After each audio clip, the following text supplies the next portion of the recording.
O anarcocapitalismo nunca foi anarquista. Eu sei.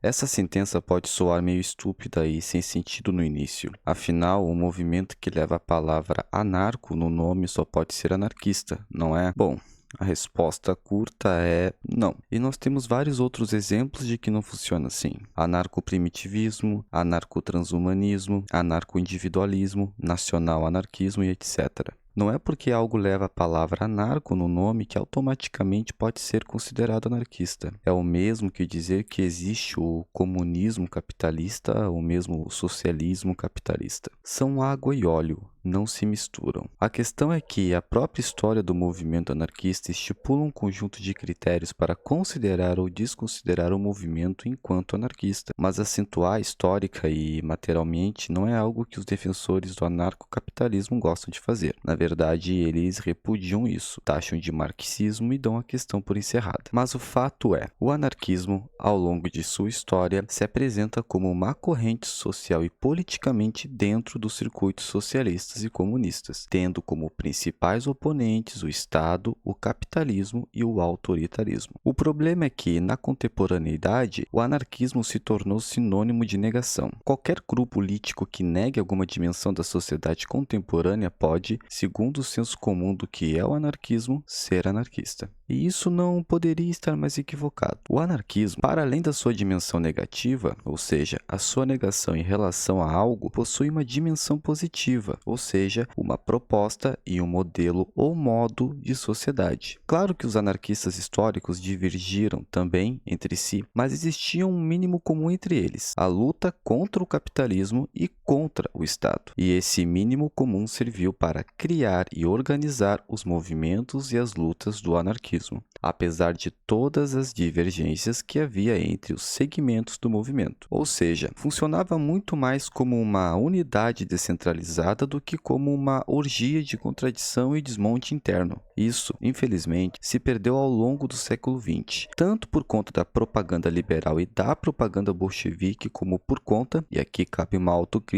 da aposta pateticamente cega que muitos anarquistas fizeram na espontaneidade das massas. E com esse enfraquecimento surge uma espécie de lacuna. A palavra anarco fica à deriva de várias influências e cooptações que culminam na criação de diversas correntes que, na verdade, não são continuação do movimento anarquista, mas criações paralelas que nada têm a ver com a história operária, socialista e libertária do anarquismo. Eu, particularmente, não lembro de nenhum outro movimento que tenha sido tão violentamente roubado como o anarquismo foi pelos próprios inimigos do movimento. Talvez o socialismo marxista, mas mesmo nele se encontra certo eco para a realização do que seria a ditadura soviética no século XX. Mas vamos para a questão central, a afirmação com que iniciei esse vídeo. O anarcocapitalismo nunca foi anarquista. A história anarquista constitui uma espécie de mínimo comum que, para a constituição de novas correntes, precisa ser respeitado, senão entra-se em contradição histórica com o próprio movimento. Para fins didáticos, podemos dividir esse mínimo comum em 6 pontos. Primeiro, a luta contra o capitalismo. Segundo, a luta contra o Estado. Terceiro, a luta contra o autoritarismo. Quarto, a liberdade enquanto produto social. E, em quinto lugar, a defesa de uma sociedade verdadeiramente libertária. Não se trata de cagar regra, se trata de olhar honestamente para a história do anarquismo e observar o que de fato ela é. E isso, camarada, é muito importante nos dias de hoje, quando esse movimento riquíssimo tem sofrido todo tipo de injustiça. O anarcocapitalismo, teorizado por Rothbard, tem como premissa a ideia de que todos os serviços fornecidos pelo Estado seriam mais eficazes se fossem privatizados e que, portanto, para a economia, o Estado não é só inútil, mas um câncer. Rothbard não defendia única e exclusivamente a privatização de todos os meios de produção, mas também a privatização da segurança e a criação de tribunais privados.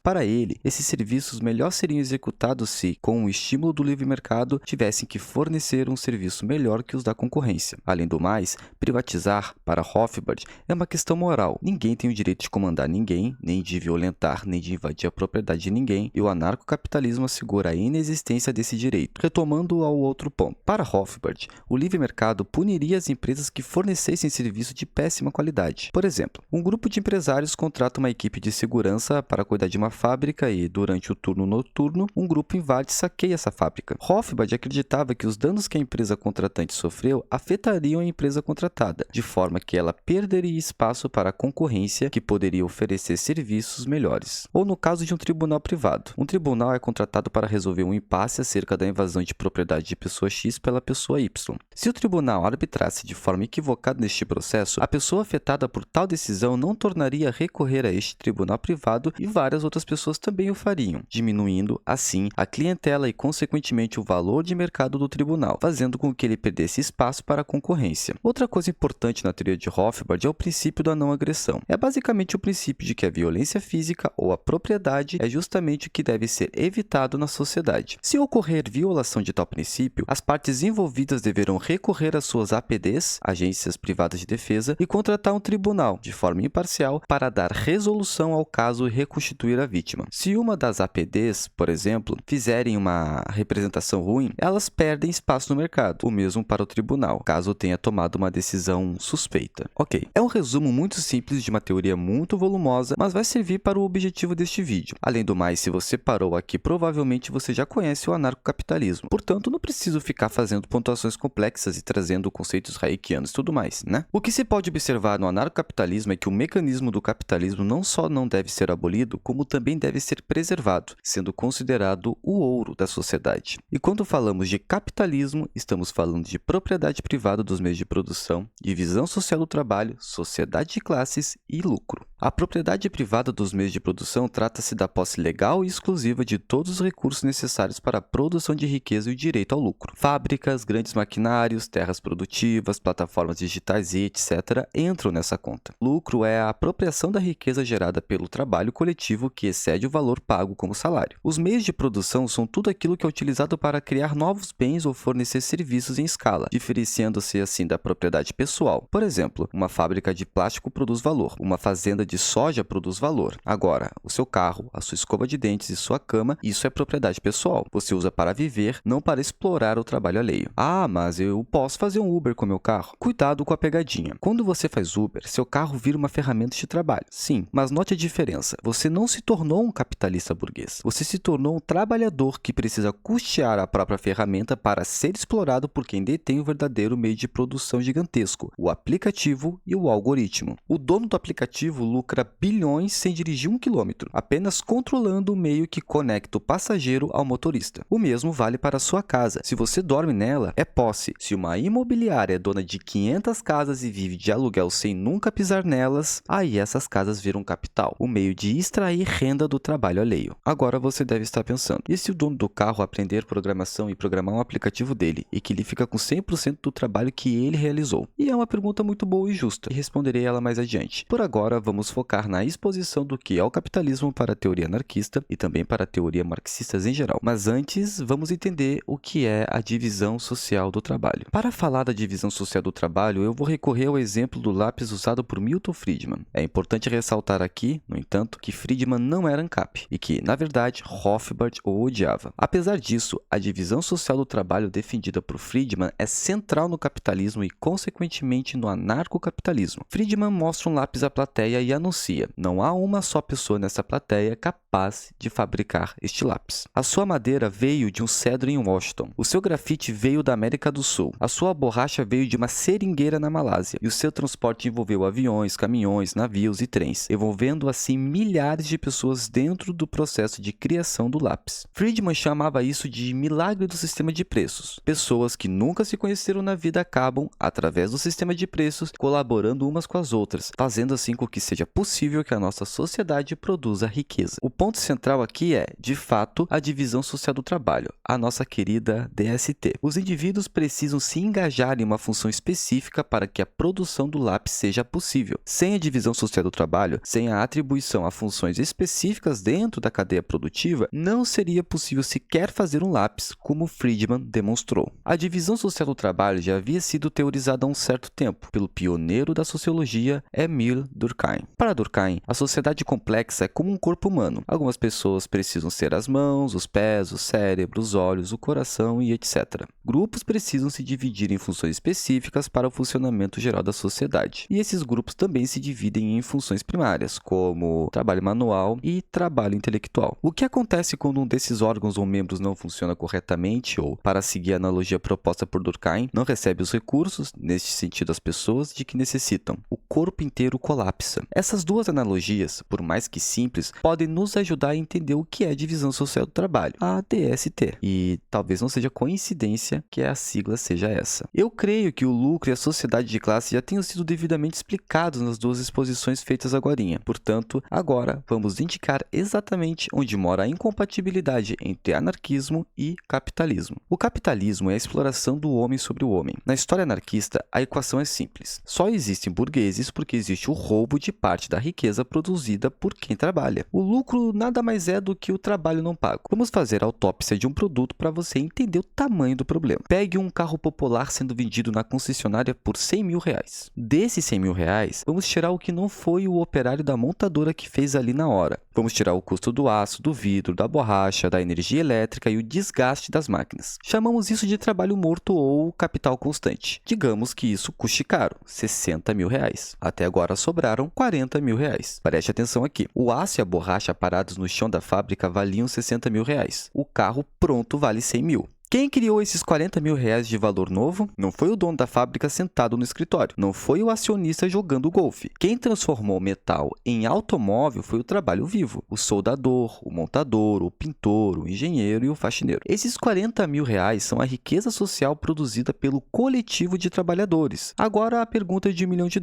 Desses 40 mil reais que eles criaram, quanto volta para o bolso deles? Se a folha de pagamento, salário e benefícios custar 10 mil reais por carro, significa que os outros 30 mil reais sumiram? Não, eles foram confiscados. Isso significa que, numa jornada de 8 horas, o trabalhador pagou o próprio salário nas primeiras 2. E as outras 6 horas, ele trabalhou de graça. Ele trabalhou para pagar o iate do patrão. Isso é a mais-valia. O bilionário não fica rico gerando empregos. Ele fica rico porque milhares de pessoas trabalham 6 horas por dia de graça para ele, voluntariamente forçadas pela fome. O operário moderno paga o próprio salário em minutos ou horas e passa o resto do mês gerando lucro puro. E não sou só eu que estou dizendo isso. Kropotkin, lá no século XIX, já denunciava essa matemática viciada no livro A Conquista do Pão. O mal atual não consiste em que a mais-valia da produção vá para o capitalista. O mal está em que possa haver uma mais-valia. Basta que o capitalista embolse uma parte do que é produzido para que o operário já não possa comprar tudo o que produziu. O operário não pode comprar com o seu salário que produziu. A essência do sistema atual é esta. O operário vende a sua força de trabalho ao patrão e este se compromete a pagar-lhe um salário que representa apenas uma fração do que o operário vai produzir. O resto fica para o patrão a título de lucro, juros e renda. Em outras palavras, o capitalismo é um negócio em que o burguês entra com a pica e o proletário com o cu. Agora você pode me perguntar: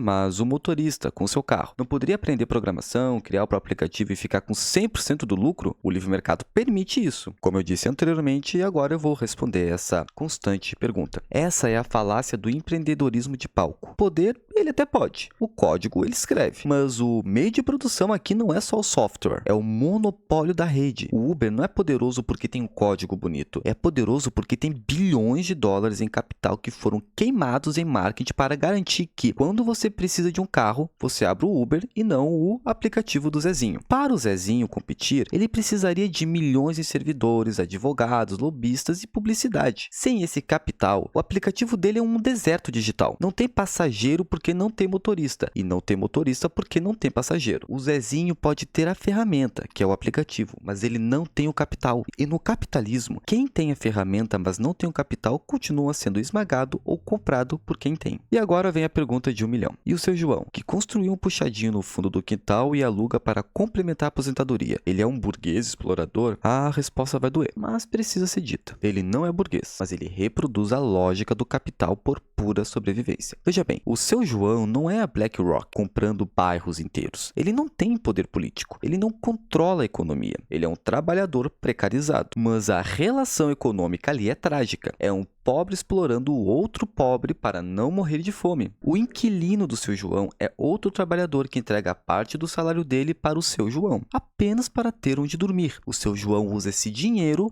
para comer ou comprar remédio. Isso não é empreendedorismo, isso é canibalismo social. O capitalismo é tão perverso que ele terceiriza a exploração. Ele cria uma situação onde a única forma de um idoso não passar fome é cobrando o aluguel de um jovem que ganha pouco. O sistema joga trabalhador contra trabalhador. O anarquismo não quer tomar o puxadinho do seu João e deixá-lo na miséria. O anarquismo quer destruir o sistema que obriga, ou pelo menos coage o seu João a virar um mini rentista para sobreviver e que obriga o inquilino a pagar para existir. Queremos uma sociedade onde a moradia e a aposentadoria dignas sejam garantidas, para que ninguém precise viver sugando a renda do vizinho. Nós estamos tão acostumados com a violência e o aspecto coercitivo do capitalismo que vemos nisso um simples gesto de trocas voluntárias, sem nos darmos conta de que ambas as partes estão fazendo o que fazem com uma faca no pescoço chamada necessidade. Onde há voluntariedade nisso? Deu para perceber? O capitalismo, por si só, atenta contra a ideia de liberdade do anarquismo. A liberdade anarquista é um produto social. Eu só posso ser livre, primeiramente, se eu não tenho que vender o meu tempo para existir. Se eu tenho que passar 8 horas por dia, 6 dias por semana, vendendo a minha vida para não morrer de fome, estas 8 horas me são roubadas. Para nós, anarquistas, o ser humano tem direito, por existência, a moradia, alimentação, educação e saúde. Não faz sentido termos que pagar por isso. Cobrar por isso implica que temos que pagar para viver, como se a vida fosse um crime e o custo da vida fosse a fiança. Ou seja, a liberdade anarquista repousa na igualdade. Eu sou mais livre à medida que o outro também o é. A liberdade é o acesso pleno aos meios materiais de existência. Se fulano tem mais acesso que eu aos meios de vida, ele não é mais livre. Ele é um tirano em potencial. Desnivelamento de acesso material implica em dominação. A classe burguesa, neste sentido, é plenamente livre. Nós é que não somos. Os ANCAPs, no entanto, vivem em outro planeta. A liberdade para eles é a possibilidade abstrata de empreender e fazer trocas voluntárias. Basicamente, ser livre na teoria ANCAP significa ter a chance mínima de ficar rico. Para eles, toda troca é voluntária desde que não haja uma arma apontada para sua cabeça na hora de assinar o contrato. Não importa se você assinou o contrato de trabalho motivado pelo desespero ou se a sua única outra opção era morrer de inanição. Para eles, a fome não é coerção. Eles normalizaram tanto essa violência econômica que ela nem ganha nome de violência. A liberdade ANCAP não é um produto social, mas um tal direito natural à propriedade. O sujeito da sociedade ANCAP é uma ficção, um indivíduo isolado numa ilha deserta, descolado da realidade material. Deu para perceber o abismo que separa essas duas escolas e porque o ancapistão não é uma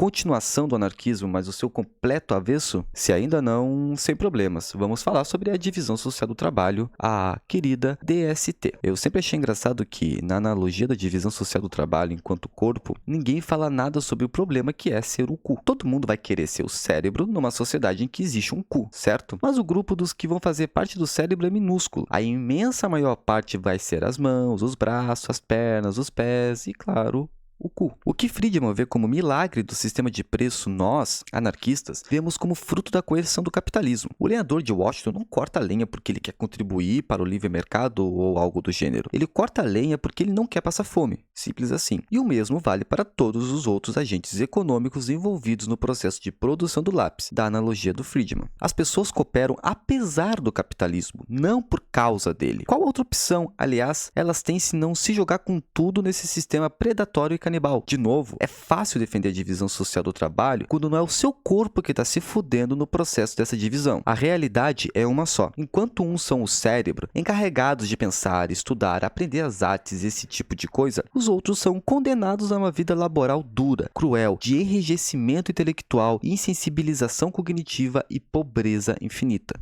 Quem defende essa divisão tenta, de forma ingênua, alegar que de alguma forma ambos os grupos se fodem, e com isso tentam diminuir a explicitude da hierarquia social violenta com a divisão social do trabalho. O dirigente, ou seja, o cérebro, vai governar em prol de todos?